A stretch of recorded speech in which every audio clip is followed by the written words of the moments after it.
What's up there, YouTubers and fellow riders? The Kim is back at it again, cooking up another product review for you. So what I got going on today is I'm upgrading my back armor in my Joe Rocket Atomic 4.0 riding jacket. For those of you who have this jacket or are familiar with Joe Rocket products, the back protector is your basic foam padding. It offers what they say is a level of protection, but to me, I'm not quite so comfortable with the type of protection it's providing. So let me give you a oversight of the type of protection that comes with the rocket jacket, or the Joe Rocket jacket, Atomic 7 or 4.0, and it's basically your cheap foam padding.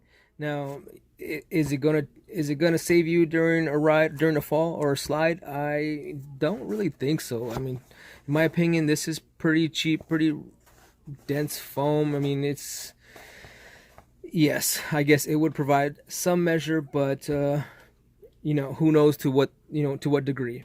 So it's only, I want to say, let's bust out the caliper here and the digital caliper and see what this thing measures as far as thickness is concerned. So I'm gonna go ahead and zero this out. It's 0, and we're gonna go ahead and take a look at the thickness of this padding right here. And I'm only measuring 12.22 millimeters thick. Yeah, 12.22 millimeters thick, or 23. It's floating around right there. That is not very thick at all, and in an impact, I highly doubt it's gonna do any type of protection, really.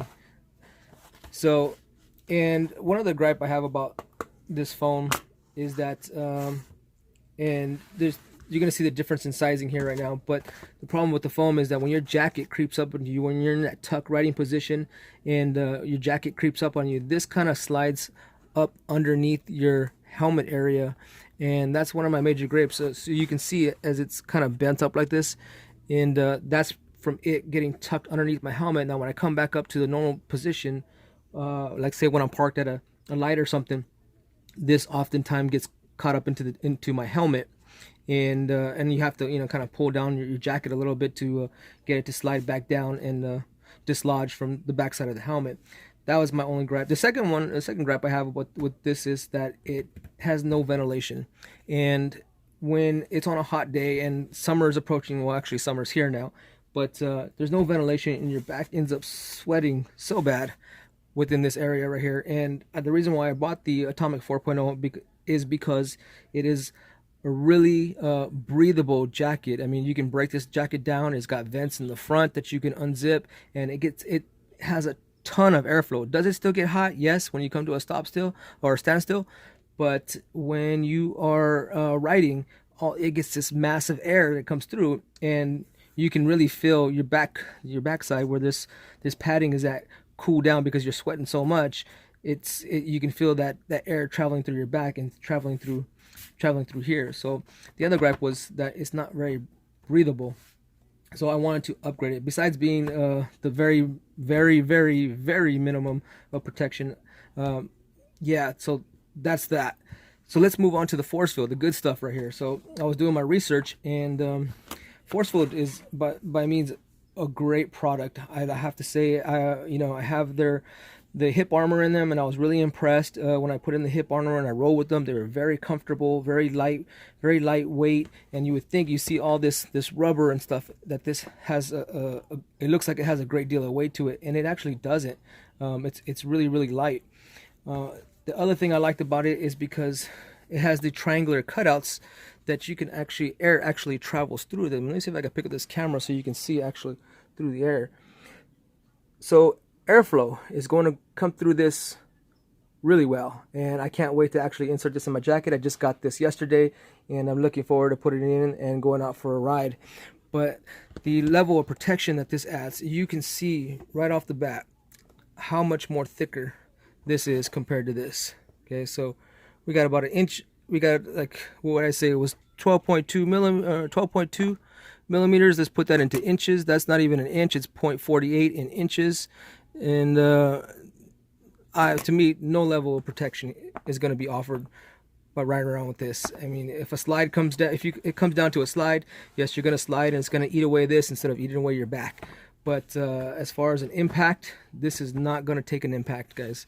So this, on the other hand, this measures out to be, and let me go ahead and zero this out one more time. And we're gonna look at the thickness of this stuff. So we're gonna move this to millimeters, and we're gonna come out to here. In millimeters, we're looking about 27.63 millimeters thick. If we move that to inches, we're looking at about 1.08 thickness. A ton of more thickness in this padding. Now, this is the, if you have the Joe Rocket, if you have any of Joe Rocket products, this is the CE level 2 protection, and this is the model number that you need to purchase if you want to go ahead and insert this into your Joe Rocket jacket. So it's 001 is the model number that you're going to need for that jacket, and you're going to notice that it is slightly different. There's a slight difference in sizing. Okay. If we look at the bottom here, it doesn't come all the way fully down. Now you got to remember, it's not going to sit all the way in the pockets. It's the pocket, the back protector pocket within the jacket actually has this curve in it which keeps it in place. So this is pretty much going to fall right into place right here along this line. So you're not going to get covered by this much. Additionally, the wing area is a little bit smaller. Doesn't cover as much wide, and it doesn't go as high as this one does, which is okay for me, because remember I was telling you that when my helmet or my jacket rides up, this gets caught underneath my helmet, and it's quite annoying. I got to keep shifting the jacket down in order to get this dislodged from my helmet and making that uncomfortable feeling. So, which is quite fine. But looking at the quality of this thing, man, it is great. It's thick, it is sturdy, it is light, and you know, from what I hear when you're riding in heat, since this is like a rubberized material, that it's going to heat. When it heats up, it's going to flex and give more give in the summer times, and in the winter times, it's, you know, like any other material that's cold, it's going to be a little bit stiffer. So this is a great piece of armory. I'm gonna have to tell you this, and I can't, like I said, I can't wait to get this in there. But I just want to kind of give you guys an overall product review and show you what it is you get, because it took me a while to research this. And by the way, I ordered this from STG, Sport Bike or Sport Track Bike Gear.com. Now, one of my gripes is with them is that I went online and I went to go research this. I asked them for some information. They sent me off to the Forcefield website to get the products, the specs and sizes. Now, if I would have went with the size guide, I wouldn't have purchased this, because this is obviously a different size than this. And you know, when you go to like sites like Revzilla, they give you a little more in depth and say, well, yeah, well, this will fit, or they'll tell you, well, this will fit, or if it was this model here, but in this brand, this will fit, but you need to trim it here or trim it there in order to make it fit. That's one thing I love about Revzilla. My only gripe with STG was that it took 2 weeks to get this product. 2 weeks. Man, I could have had an accident in 2 weeks, really. Yeah, that was my only gripe. I mean, you expect to go to a website and then have it shipped within the 3 to 4 days. Well, it took them a week just to process my thing, and then if they say that they want 3 to 4 days leeway after that, and I thought that was totally ridiculous. I mean, 2 weeks to get a product, that's apparently it's obvious that they didn't have the product in, and they actually had to order this. So I'm thinking they're third party, and they're just having it shipped from the United Kingdom, where Forcefield actually is. So yeah, if I had to redo it again, I would have went probably with somewhere like Revzilla or maybe even eBay. You get it like this online, but even eBay, everything was coming out of the UK. So yeah, my only gripe with STG, that was my first time buying from them. I don't know if I'll purchase them from them again, because if products take that long to come to me, it's not even worth it. I mean, in that 2 week span, like I said, I could have killed myself. So at any rate, guys, I hope you liked this review. I highly recommend the Pro K-Lite back insert. I highly recommend Forcefield. Great products. They continue to amaze me. I'm gonna go ahead and slap this in my jacket and let you know in the comments how it is, how it feels.